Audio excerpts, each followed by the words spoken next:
Minwei Chi Nan. Chapter 220. Second Honeymoon.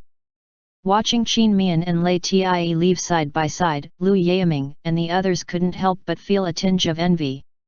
As soon as they stepped out of the hotel, Qin Mian asked, "Where are Ruki and Rulan?" "Inside," Lei Tie replied. Being illuminated by flashing neon lights, the city at night was just as lively as during the day. Pedestrians filled the streets, and not far in the opposite direction lay a bustling pedestrian street lined with all kinds of delicious food and entertaining games. Qin Mian suddenly realized that ever since he had traveled back, his family had never truly gone sightseeing.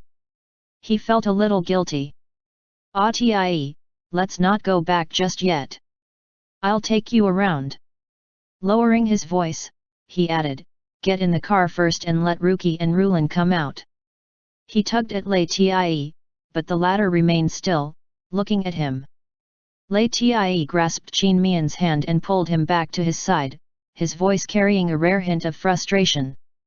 "Just you and me." Qin Mian could see the faint grievance on the usually composed man's face, and guilt washed over him. He had indeed been neglectful. Lately, there had always been one thing after another, leaving them with little time to truly be together as a married couple. Hadn't he long known about Lei Tie's taciturn nature? For him to speak up now, it was clear he had been holding it in for some time. Qin Mian felt a tug at his heartstrings. Wrapping his arms tightly around Lei Tie's waist, he rubbed his cheek against the man's face. Just you and me." There was food and toys in the space, along with Dian Bai and the others, so there was nothing to worry about leaving Ruki and Rulan inside. He cupped the man's face and planted a quick kiss on his lips, unfazed by the curious glances of passers-by. Smiling at Lei Tie, he strode forward. What did he and Lei Tie have to fear now? Why should they care about other people's opinions? Following one's heart was a true joy. "I'll take you to try some delicious food first. It's not far, let's head straight over. They have barbecue, shredded pancakes, iron-plated fried rice, spicy hot pot, oden, stinky tofu, sesame seed pancakes with crispy bits, everything is amazing." A faint smile curled on Lei Tie's lips. He thought that the radiance in his wife's eyes was even more dazzling than the neon lights. Qin Mian's thoughts drifted, and he realized he had been neglecting his family too much. They might not be able to leave this world anytime soon, but he shouldn't be so focused on making money. Instead, he should take his spouse and children to explore this new world together. As for wealth, they didn't need it at all. Silly, Lei Tie saw through his thoughts. "There's no rush, we have plenty of time." Tie. Qin Mian stopped, took the man's hands and looked into his eyes seriously. "I don't think I've ever asked you, do you like this world? Do you like this kind of life?" The thought that Lei Tie might not like their current life at all, that he might only be enduring it for his sake, filled Qin Mian with guilt and distress. This man had always been patient and tolerant with him, while he had simply taken it for granted, basking in that indulgence without ever considering Lei Tie's feelings. When the brightness in Qin Mian's eyes dimmed, Lei Tie felt a surge of panic. Tightening his grip, he pulled Qin Mian into his arms. "What are you thinking about? As long as you're by my side, it doesn't matter where we are." "You're silly, too." Qin Mian stroked the man's face, resolving to treat him even better. Shaking off his negative emotions, he decisively said, "Tomorrow, we'll hire an assistant for both Ruki and Rulan to take care of them. Then, you and I will go traveling and enjoy the best married life. Once Rulan finishes filming, we'll take the kids on a trip. There's no rush for them to return to school. What do you think?" Lei Tie smiled, his entire being radiating pleasure and satisfaction.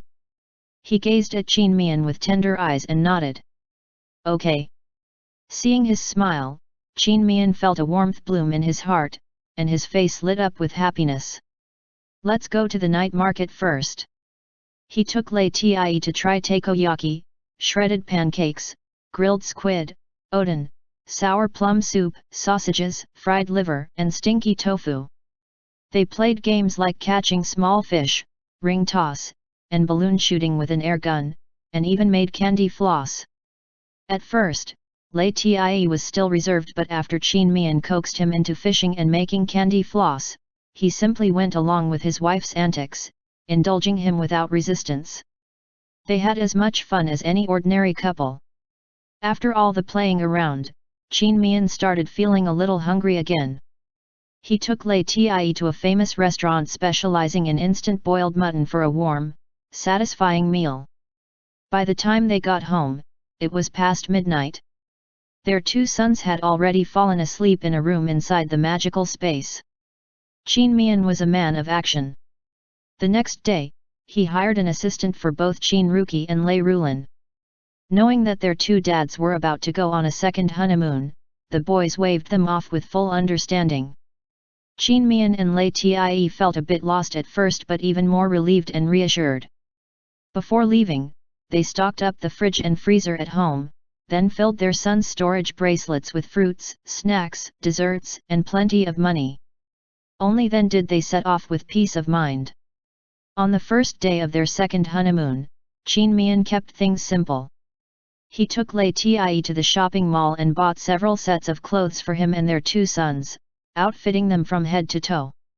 Afterward, he bought 2 movie tickets and took LIAN to see a sci-fi blockbuster, not so much for the movie itself, but for the experience of watching it together, like a proper date. They chose seats in the last row. Since the theater was dimly lit and not very crowded, they couldn't help but steal a few secret kisses throughout the film. As for what the movie was actually about, they only had a vague idea. That evening, they didn't go home. After calling to confirm that their two sons were doing fine, they checked into a hotel. Some of the hotel's amenities opened a whole new world for LIAN, so much so that they ended up sleeping in until past 1 p.m. the next day. For lunch, they went to the lovers' restaurant.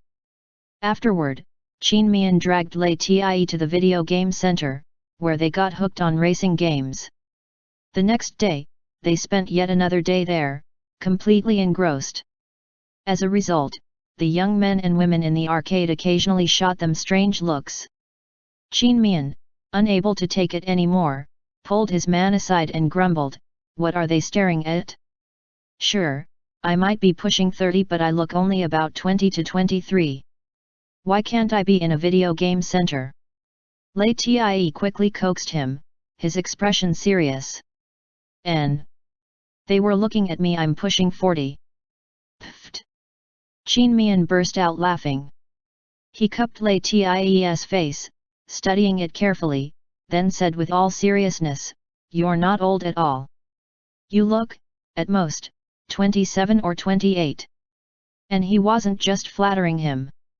With LIAN's cultivation level, his appearance had long since stopped aging. He remained at the prime age of 28, mature but youthful, dignified, and strikingly handsome. No matter where he went, he inevitably drew people's gazes. Of course, I'm not bad either, Mian thought smugly. LIAN grasped Mian's hand tightly and kissed him, completely ignoring the surprised looks from those around them. "Still want to play?" "No more," Mian replied. "If we feel like playing again, we can always come back. Our trip is more important." When they returned home and saw that their two sons were truly doing well, they felt even more at ease. Mian told the two assistants that if they earned praise from the children by the time he and LIAN returned, they would receive a generous bonus. The assistants could tell from the family's luxurious home that money wasn't an issue. Hearing this, they became even more motivated and eagerly promised to take good care of the two children. The next day, Mian and LIAN set off again.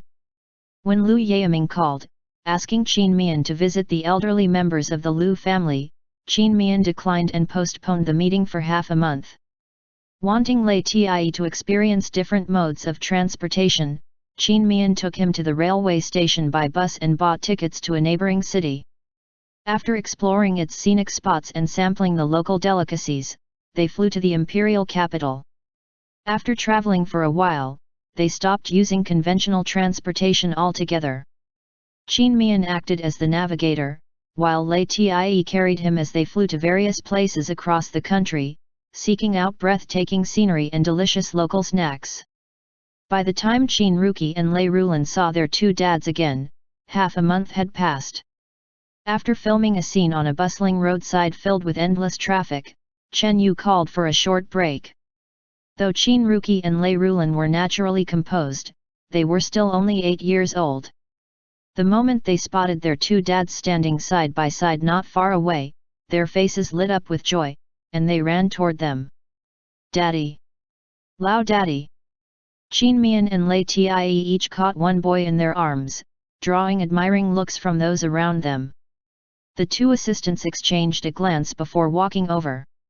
Taking care of these well-behaved children had been so easy that they almost wished Qin Mian and LIAN would take a little longer to return. "Mr. Qin, Mr. Lei, welcome back." Seeing that their sons hadn't lost any weight, Qin Mian was in high spirits and quite pleased with the two assistants. You've worked hard." Chen Yu, Zhang Qiang and the others quickly noticed the two large baskets beside Qin Mian and LIAN, filled to the brim with peaches and watermelons, easily over 100 jin in total. It was clear that the baskets were meant for them, and they couldn't help but think that these two fathers were truly thoughtful. Having become quite familiar with Qin Mian and LIAN, they approached with smiles, greeting them while their eyes lingered on the fruit baskets. Every time Qin Mian brought fruit, it was unbelievably delicious. No wonder they were all eager to have some. Qin Mian chuckled inwardly. "Director Chen, Assistant Director Zhang, my two sons must have caused you some trouble. These fruits are just a small treat, please share them with everyone." Everyone had been waiting for these words. After thanking him, they eagerly carried the baskets under the shade of the trees and began distributing the fruit. Qin Mian then retrieved a smaller basket from the car and handed it to the two assistants. "This is for you too." "Thank you, Mr. Qin." The assistants accepted the basket and tactfully stepped aside. With that, Qin Mian took his two sons to the car to escape the sun and asked them about how they had been doing lately. End chapter.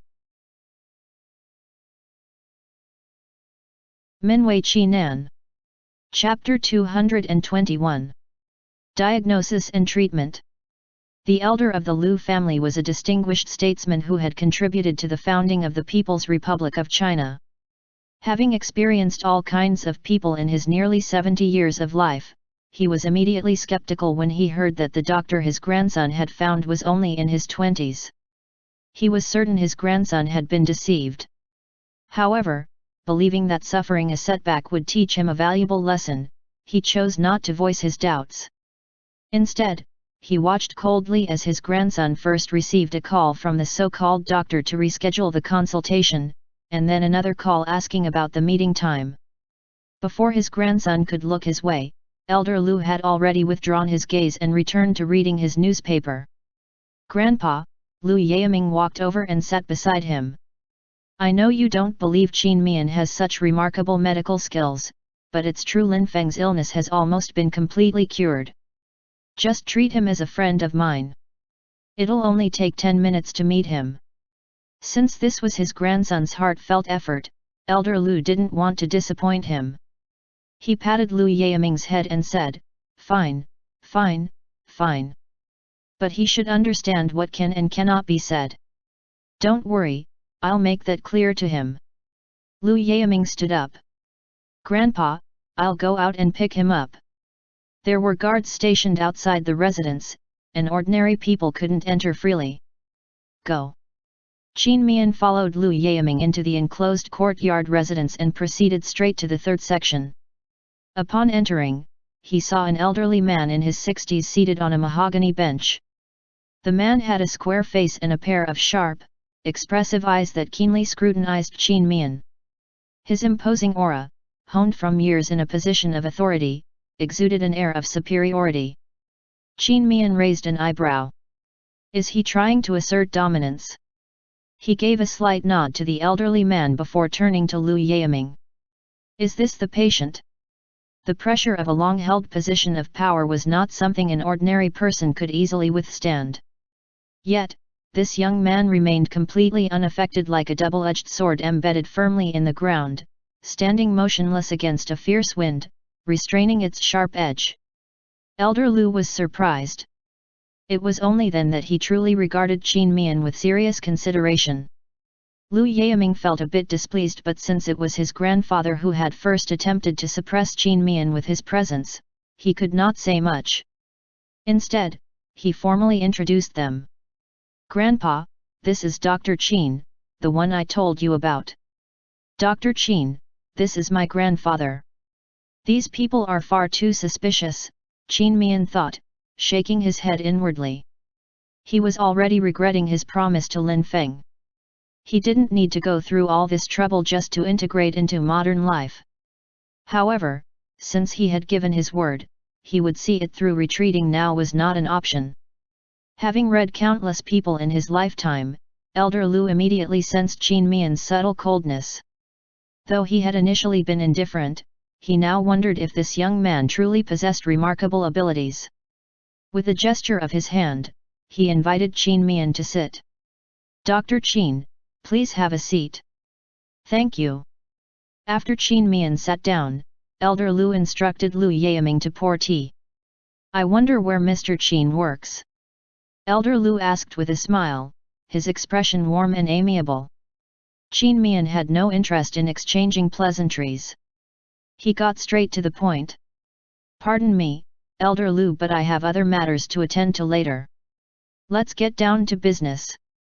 I'll check your pulse first, then record your medical case and prescription. You can choose to have me treat you or seek another doctor." Elder Lu intended to test his ability. Without hesitation, he extended his hand. "Please." Qin Mian placed his fingers on the pulse and remained silent for about 10 seconds before withdrawing his hand. Looking at Elder Lu, he said, "Based on your pulse, you've had 3 minor strokes. Fortunately, timely treatment has kept your condition under control." Elder Lu and Lu Yaming exchanged surprised glances. Given Elder Lu's status, his medical records were highly confidential. Ordinary people had no access to them. This meant Qin Mian had diagnosed him purely through pulse reading. Until now, they had both underestimated him. Lu Yaming silently congratulated himself for having treated the young doctor with respect from the start. Qin Mian, however, remained unfazed by their change in attitude. "The interval between your first and second strokes was about 4 years, while the gap between the second and third was only a year. Although each was managed in time, the pattern suggests that your condition is worsening. One more significant trigger could easily lead to a severe stroke." Elder Lu and Lu Yaming's expressions turned grim. A severe stroke could be treated, but full recovery to one's previous condition was nearly impossible. One would essentially become a cripple. "In your opinion, can my grandpa's condition be cured once and for all?" Lu Yaming asked anxiously. "Fortunately, Elder Lu has always maintained an active lifestyle, and his overall physical health is quite good," Qin Mian said after a moment of thought. "His pulse is strong and steady, showing good vitality. Barring any unforeseen incidents, he should have no problem living another 14 to 15 years. With a few acupuncture sessions, a proper diet and regular exercise, he could extend his lifespan by another 5 years or so." Elder Lu visibly relaxed. He was 64 years old. Living to 84 was already a long life. Qin Mian asked, "Do you have a pen and paper?" "Yes." Lu Yaming quickly went to the study, retrieved the items, and handed them to Qin Mian with both hands. Though he was a few years younger, there was no sense of humiliation in showing such respect. Qin Mian didn't start writing immediately. Instead, he turned to Elder Lu. "Would you like me to perform the acupuncture, or do you prefer to find another doctor?" "If you choose another doctor, I'll write down the acupuncture method, but I have one condition." Elder Lu asked, "What is the condition?" "Please, speak." Qin Mian said, "To be frank, my prescription is an ancestral secret. According to family rules, it cannot be passed down to outsiders. If Elder Lu prefers another doctor, I only ask that they keep the method confidential.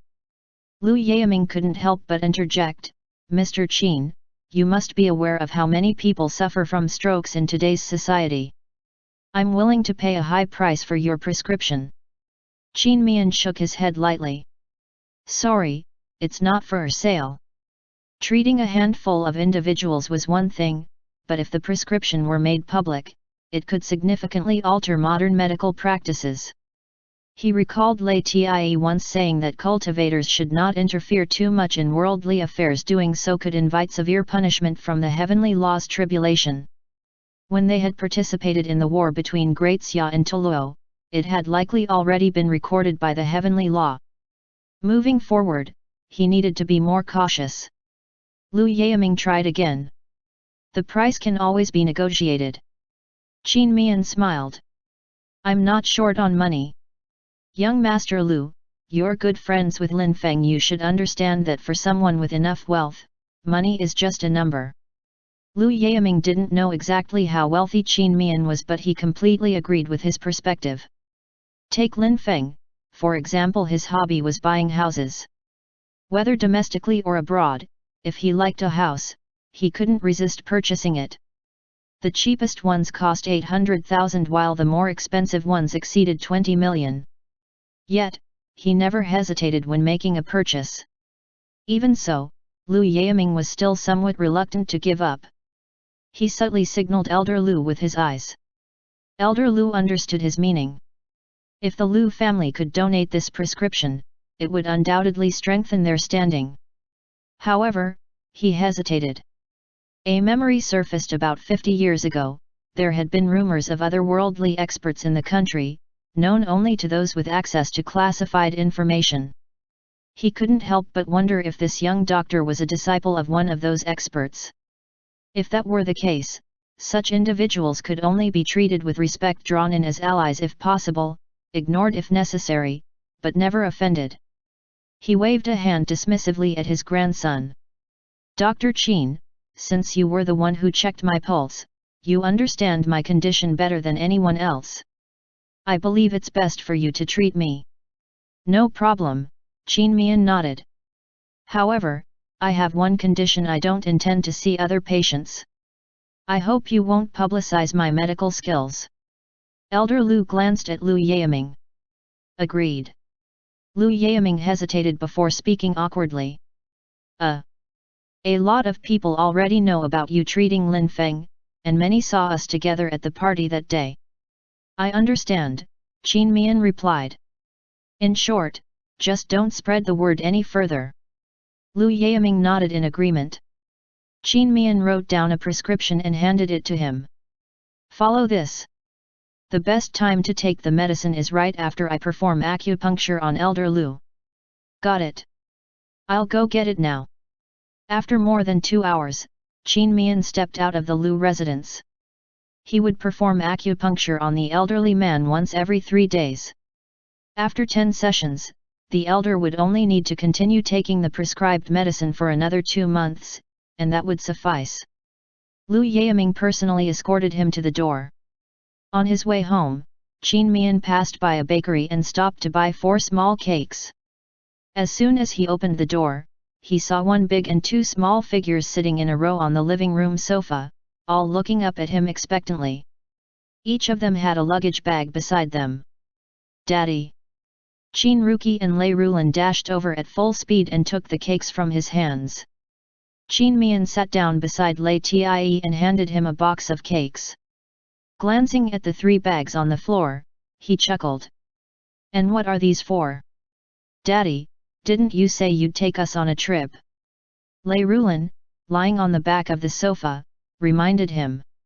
He had finished filming his parts yesterday afternoon and was now completely free. Yes.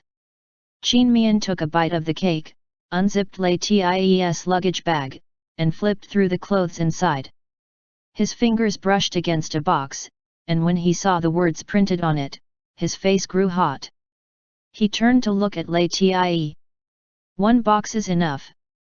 You packed 4. Just how much? Humph. LIAN explained seriously, I didn't deliberately buy that many. It was an online deal, buy 3, get 1 free. Wife, don't you always say we should be diligent and frugal in running our household? Mian stared at his seemingly innocent expression, speechless. LIAN remained unfazed. He reached out, wiped the cream from the corner of his wife's mouth, licked it off his finger, then turned back to the TV as if nothing had happened. Mian rubbed his face, exasperated yet amazed by his man. Let's head out after finishing the cake. End chapter. Minwei Nan. Chapter 222. Forever partners in life. Mian had asked his youngest son, and since he didn't plan to participate in any promotional activities for the film, Mian took his family on a trip. They visited several iconic scenic spots in China before traveling abroad to see the White House in the United States, Big Ben in Britain, the Eiffel Tower in France. After their trip, they returned to China just in time for the movie premiere. As the investor's sons, one of whom, Lei Rulan, was even a lead actor, Qin Ruqi and Lei Rulan were given prime seats. When facing media interviews, Lei Rulan was neither timid nor overly animated, he remained composed and poised, making him quite popular. Since he and Qin Ruqi were twins, reporters eagerly snapped more photos of them. As the investor, Mian had always been a mysterious figure and never appeared in front of the camera. After the interviews, the film was officially released. The family of 4 enjoyed a visual feast, and the next day, Heart Caution unsurprisingly made entertainment headlines. Photos and videos of the twin little brothers appeared in newspapers and on TV. Before long, they had gained a growing fan base. When Qin Yongcheng unintentionally switched to the entertainment channel, he saw what Qin Ruqi and Lei Rulan looked like. The remote control in his hand almost fell to the ground. These 2 children looked very similar to Mian when he was a child. LIAN came downstairs, yawning dispiritedly. Good morning, Dad. Qin Yongcheng frowned when he saw the dark circles under his son's eyes and his dull expression. What's wrong with you? LIAN replied sullenly, I don't know how this happened. I haven't been sleeping well lately, always half asleep, half awake. I keep feeling like there's a shadow swaying in my room, like something unclean is watching me. As he spoke, he couldn't help but shiver, as if a cold wind had brushed against the back of his neck. Don't talk nonsense. Qin Yongcheng scolded in a low voice. Seeing his son lower his head, he felt a sense of helplessness. Suppressing his frustration, he asked casually, any good news from Yun? LIAN was stunned for a moment before replying, we've only been married for 3 months. How could that happen so soon? Dad, you seem impatient. Nowadays, young couples preferred to move out and live on their own after marriage, but since LIAN was Qin Yongcheng's only son, he and Gan Yunyun had continued living with his parents even after they got married. Qin Yongcheng glanced at him, picked up the remote control, and casually changed the channel. Your mother and I are getting older. We'd like to enjoy a happy and leisurely old age while playing with our grandchildren. Is that so strange? No, LIAN didn't dwell on it. Qin Yongcheng pondered for a moment but still felt uneasy. 3 months wasn't a short time. His own father had suffered from low sperm motility. Could LIAN have the same issue? The thought made him restless. He hesitated for a moment before gently suggesting, LIAN, if you have time, you should get a full physical checkup. LIAN was both speechless and a little frustrated. It felt as if his father saw him as nothing more than a tool to carry on the family bloodline. However, Qin Yongcheng had built up power and influence for so long that LIAN didn't dare disobey him. He simply stated his stance right away. He would go to the hospital today. On the other hand, Mian lived a carefree and unrestrained life. Not long after Qin Ruqi and Lei Rulan's photos were exposed, several directors took a liking to Qin Ruqi's cool and composed temperament. Through a series of phone calls, they invited him to shoot advertisements, TV dramas, and movies. Qin Mian wanted his eldest son to experience the process of filming, so he accepted a role for Qin Ruki in a historical TV drama. The protagonist was an emperor who ascended the throne at the age of 7, only to become a puppet ruler. Qin Ruki played the role of the young emperor, appearing in the first 5 episodes with a significant number of scenes. Qin Mian, Lei Tie, and Lei Rulan accompanied him. By now, it was the 12th month of the lunar calendar. The final scene was filmed outdoors. Almost everyone in the crew braved the cold wind, their faces and hands turning red from the chill. Qin Ruki, however, had cultivated his internal energy to a level where he could regulate his body temperature. Since no one else knew this, they assumed he was enduring the cold just like them. Seeing such a young child standing firm in the freezing weather, many felt a mix of admiration and heartache. As they stepped out of the filming site after wrapping up the last scene, snow had begun to fall. Catkin-like snowflakes drifted through the air in a flurry, and the temperature dropped several degrees. "I'll get the car," said Lei Tie. "Okay, be careful and drive slowly." Qin Mian bundled the 2 children up with hats and scarves. Just then, a car honked from not far away, clearly directed at them, leaving him puzzled. The door of a low-key black car opened, and Qin Lian stepped out. He looked at Qin Mian for 2 seconds before opening the back door. This time, it was Qin Yongcheng who got out. After a brief glance at Qin Mian, his gaze shifted to Qin Ruki and Lei Rulan, filled with affection and relief. Qin Mian remained where he was, watching them approach. "Since you're back, why haven't you come home?" Qin Yongcheng asked. After bringing Qin Mian back into the Qin family, Qin Yongcheng had treated him well. However, Qin Mian's mother's death was closely tied to Qin Yongcheng, and more importantly, Qin Yongcheng had been absent from the first 15 years of his life, the most crucial stage of familial relationship. Because of this, Qin Mian had never developed deep feelings for him. He only called him father with indifference. Qin Yongcheng didn't mind Qin Mian's indifference. His ardent gaze fell on the 2 children. "These little ones are my grandchildren, aren't they?" Qin Lian's expression darkened, his mood sinking. He had gone to the hospital and the test results confirmed that his sperm motility was low. The doctor had said this would severely impact his chances of having children. Because of this, Qin Yongcheng concluded that Qin Lian and Gan Yunyun would be unable to have a son. Worried, he sent people to track down Qin Mian again. Unable to contain his emotions, Qin Lian had let the truth slip, leading Qin Yongcheng straight to Qin Mian's whereabouts. Qin Mian said, "They are my sons. The eldest is Qin Ruki and the youngest is Lei Rulan." Qin Yongcheng's face shifted. He had investigated Qin Mian before and naturally knew that Qin Mian was with a man. Just then, Lei Tie drove up and saw 2 unfamiliar men standing with his wife. His expression remained unreadable, without a trace of surprise. However, when his gaze swept over Qin Lian, a flicker of ridicule flashed in his eyes. He wondered if he had been too polite to Qin Lian. Even after being scared for days, Qin Lian was still managing to hold himself together. "Wife." Lei Tie strode to Qin Mian's side, came to a stop and naturally wrapped an arm around his shoulders. Qin Yongcheng's face darkened. He asked coldly, "What did you just call him?" Lei Tie replied in a flat tone, "I know why you're here.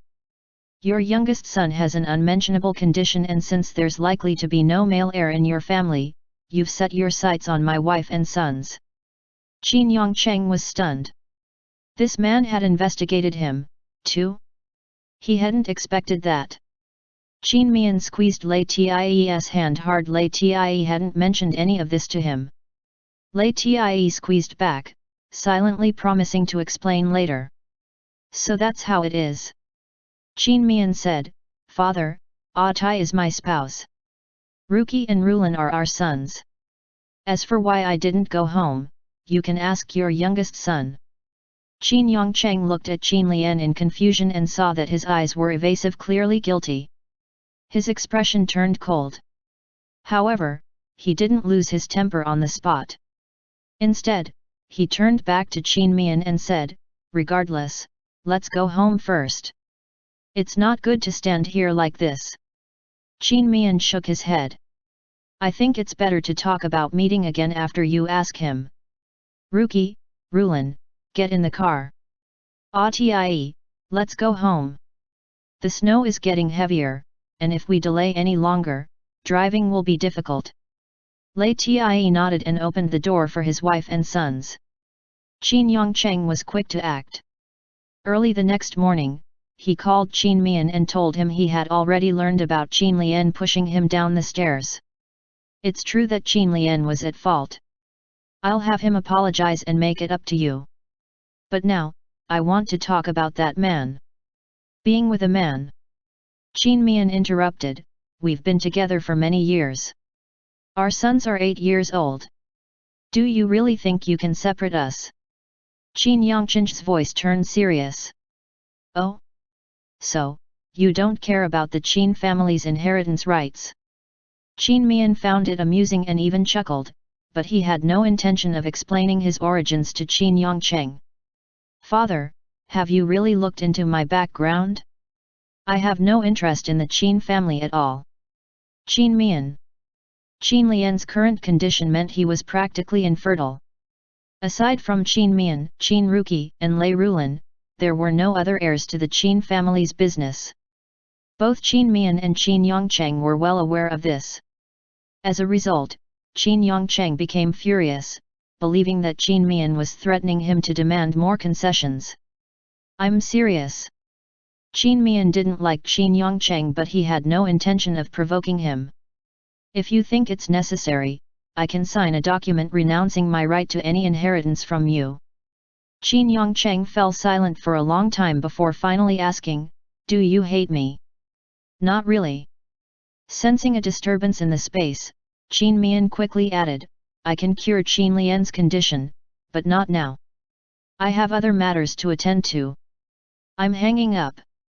LIAN suddenly appeared out of thin air, his expression serious. "Wife, Diane Bai is about to transform." "What? So soon?" Qin Mian was surprised.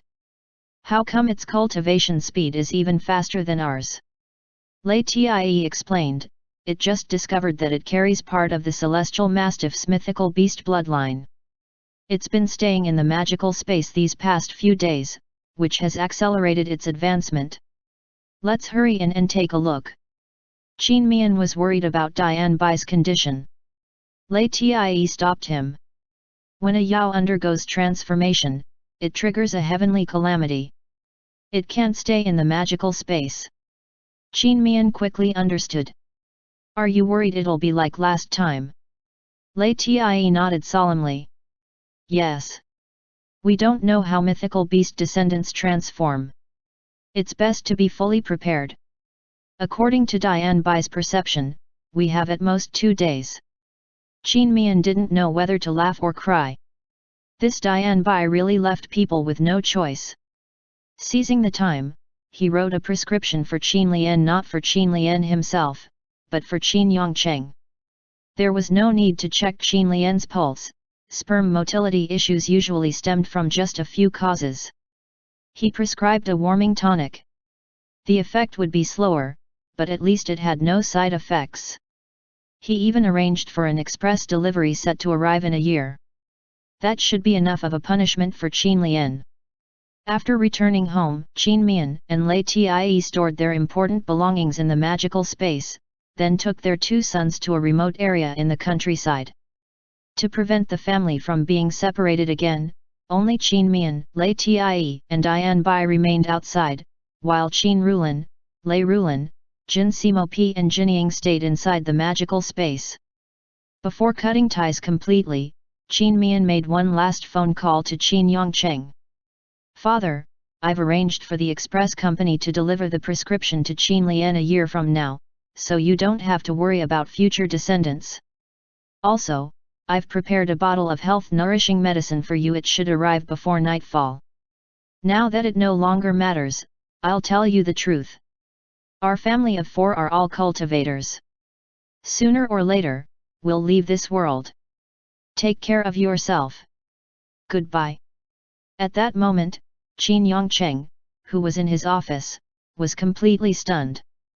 When he finally regained his senses and called back, the line was already disconnected. Diane Bai lay quietly on the ground, waiting for the most critical moment to break through the cultivation barrier. Qin Mian and Lei Tie sat side by side on a rock. Now that they had time, Qin Mian finally asked Diane Bai what was really going on. Diane Bai explained, "In my previous life, you saved me. Because of that, our fates became intertwined. There are causes and consequences for that. Our reunion in this life was the fulfillment of that cause. I've had memories of my past ascension, but they were so fragmented and chaotic that it felt like a game of chess in my mind. That's why I never mentioned it before. It wasn't until yesterday that I finally sorted through them. One of my ancestors was the mythical beast Celestial Mastiff, which is why I was able to unconsciously comprehend the cultivation method." "I see." Qin Mian asked curiously, "Then where did you get the ring you gave me back then?" Diane Bai replied, "I found it by chance. At the time, I only knew it was something extraordinary." Qin Mian was speechless for a moment. That was pure luck. It was rare for Lei Tie to ask a question. "How did you die in your previous life?" Diane Bai looked dejected. "I was too careless. I acted too clever and was suspected of being a Yao. Someone found me and I was beaten to death." Qin Mian and Lei Tie. Suddenly, a muffled boom of thunder rumbled across the sky. Qin Mian and the violator of heavenly law, Lei Tie, immediately stood up. Diane Bai let out a long, echoing howl into the open air. "Awu!" Qin Mian and Lei Tie exchanged glances before retreating 100 meters away. The heavenly calamity only targeted the one undergoing tribulation. As long as they could withstand the pressure of the calamity thunder, they could remain nearby. With a crack, the sky was suddenly torn open by an invisible hand. A lightning bolt as thick as an adult's arm shot out of the rift like a giant predatory snake. "Awu!" Diane Bai howled, looking up at the sky without fear. As the thunder struck, he leaped up to meet it head-on. Boom! A fierce wind swept past Qin Mian and Lei Tie, blurring their vision. In the next instant, their bodies felt weightless, then they plummeted downward. Lei Tie swiftly maneuvered his vital energy, catching his wife midair and stabilizing their descent. Qin Mian gathered himself, turned back and caught sight of a boy around 10 years old closely following them. Before he could take a proper look, the 3 of them hit the ground. The young boy had loose, unkempt hair, well-defined features and a proud expression. Wrapped in a black robe with bare feet, he seemed unaccustomed to wearing clothes. Frowning, he tugged at the fabric, making his robe even messy. Qin Mian said, "Diane Bai." "Yes, Master, it's me. I've successfully taken human form." Diane Bai beamed, his eyes filled with joy. Qin Mian chuckled and stepped forward to help straighten his robe. "Congratulations!" Lei Tie glanced around and spotted a pit in the ground. "Wife, this is the place where we left back then." Qin Mian clicked his tongue. "We were there for about half a year. I wonder how much time has passed here. I'm going to scout the village." Lei Tie flew away and soon returned. "It shouldn't have been long. I saw Meow Meow, she's still the same size." Qin Mian relaxed. "That's good. Let's bring the children out and head back to the village." 10 minutes later, 5 people, a bear and an eagle appeared at the village entrance. Diane Bai carried Qin Ruki on his left and Lei Rulan on his right, looking completely at ease, as if he were holding 2 kittens. Qin Ruki and Lei Rulan clung to his shoulders, studying him curiously. Even though they knew he was Diane Bai, they still found it incredible. Despite his usual arrogance, Dian Bai doted on the two children. He grinned at them, exuding a rare gentleness. Lei Xiongli was on his way out of the village carrying a basket of vegetables when he spotted Qin Mian and the others. He froze in surprise before his face lit up with joy, and he quickly ran toward them. "Dagur, eldest sister-in-law. Where have you been all this time? Why didn't you let us know beforehand? We've been searching for you everywhere." Qin Mian felt a bit embarrassed and said, "Something unexpected happened. The people at the top had urgent matters for us, so..." He kept his words vague, and Lei Xiongli subconsciously assumed that the top referred to the emperor. Nodding in understanding, he said, "As long as you're all safe, that's what matters." His gaze fell curiously on the boy in the black robe. "Who is he?" Qin Mian and Lei Tie had already discussed how to introduce him on the way back. "This is my adopted son, Qin Ruxuan. He's 2 years older than Ruki and Rulan. Since he was adopted, there must be a story behind it." Lei Xiongli didn't ask further and simply smiled. "I see. Congratulations. But I don't see Dian Bai. Where is he?" "Dian Bai has gone into the mountains," Qin Mian said, making it easier for Qin Ruxuan to appear in either human or animal form later. "Oh, I see. By the way, Wu Lang and his wife are back to celebrate the new year. Wu Lang hasn't been home in years. Dagur, eldest sister-in-law, what do you think about spending the new year together tonight? Your family also returned just in time for New Year's Eve, 2 happy events happening at once." Qin Mian was a little surprised, he hadn't realized today was New Year's Eve. With Du Shi and Lei Daqiang no longer causing trouble, he and Lei Tie had no reason to avoid gathering with the brothers. They nodded in agreement. Lei Xiongli grinned. "Great. You're all dressed so lightly, hurry home and warm up. I'll go inform San Lang and Wu Lang." In the evening, Qin Mian's family, Lei Xiongji's family, Lei Xiongli's family, and Lei Xiongji's family gathered at Qin Mian's home for a reunion dinner. The adults sat at one table, while the children had their own table next to a bear and an eagle. The atmosphere was lively and warm. Once all the dishes were served, everyone raised their glasses with smiles.